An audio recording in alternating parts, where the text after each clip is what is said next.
Hi everybody, this is Exile Guy, and I want to thank you all for tuning in to the great debate, and we've got some more questions here for you, so here goes. Well, mithcoriel asked a question. It goes like this: what do you think of all the underdeveloped countries that don't have the death penalty? Should we send missionaries? Well, mithcoriel, no, I don't think we need to send missionaries. I think those countries that don't have the death penalty are doing just fine. Welcome again to the great debate. I want to thank you all for joining us. And remember, you can post your questions in the comments section of any of our great debate videos, or post video responses. We really love video responses. So, mithcoriel has asked, what about all those underdeveloped countries that don't have the death penalty? Should we send missionaries? Now, most of Exile Guy's answers have been fucked. But in this case, I have to agree with him. We should leave those people alone. As a matter of fact, after watching the Republican debates, I'm pretty convinced that we're the savages. Maybe they should send missionaries to us. Amanda Bertolini asked a question. Since it costs millions of dollars to house inmates, and the death row population is useless anyways, can you make it a law that death row inmates have a choice, either volunteer for medical experiments or continue to wait for the prison to kill you? Also, since execution is so expensive, maybe the community can donate bullets and all the baby rapers, etc., will no longer require money we don't have. Like the gas chamber, of course, is very expensive with the gas bill, injection, very costly. So maybe if all that can be in effect, then will we be back on top? Oh, and we can disband / reduce the ACLU, prison division only. Well, Amanda, that's a hell of a fucking question. You're really a bloodthirsty bitch, aren't you? Well, okay, and actually I kind of like that you are, 'cause I think I have a job for you, alright?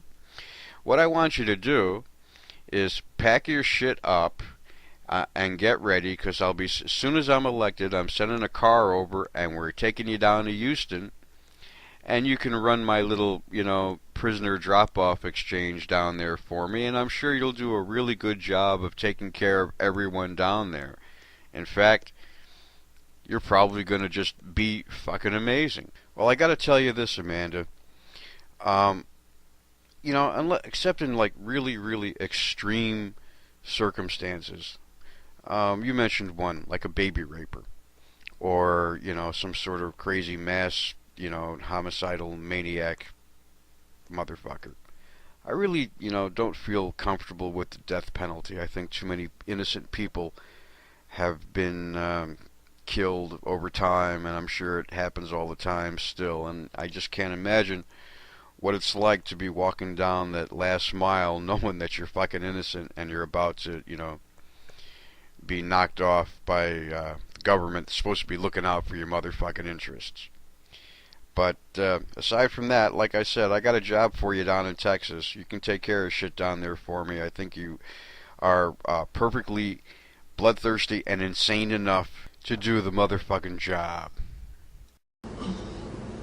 Amanda Bertolini asked, since it costs millions to house death penalty inmates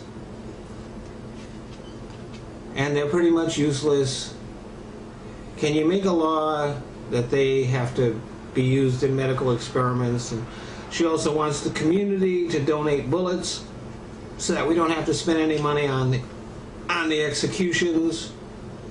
And she also wants to eliminate the prison ACLU. Amanda, let me suggest that you take the job Exile Guy offered you. It seems to fit your disposition.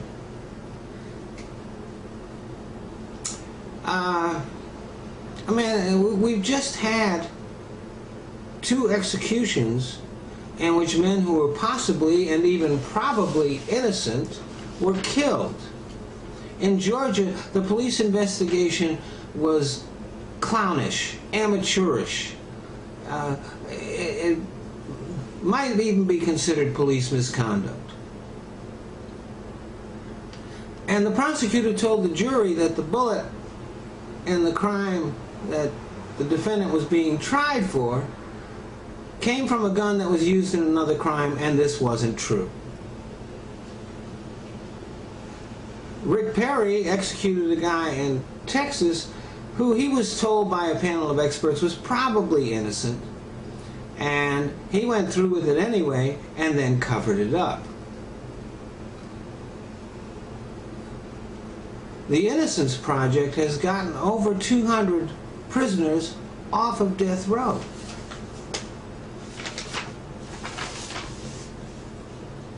So I'm kind of turned against the death penalty. Although I would add to the death penalty any governor or parole board that executes an innocent person. Maybe if their lives were dependent on their decision, maybe they'd take it a little more seriously. Now, I know we need people for medical experiments. I've got the solution to that. Take all those people at the Republican convention who cheered for executions, who wanted to let sick people die, and who booed one of our soldiers, and do those experiments on them.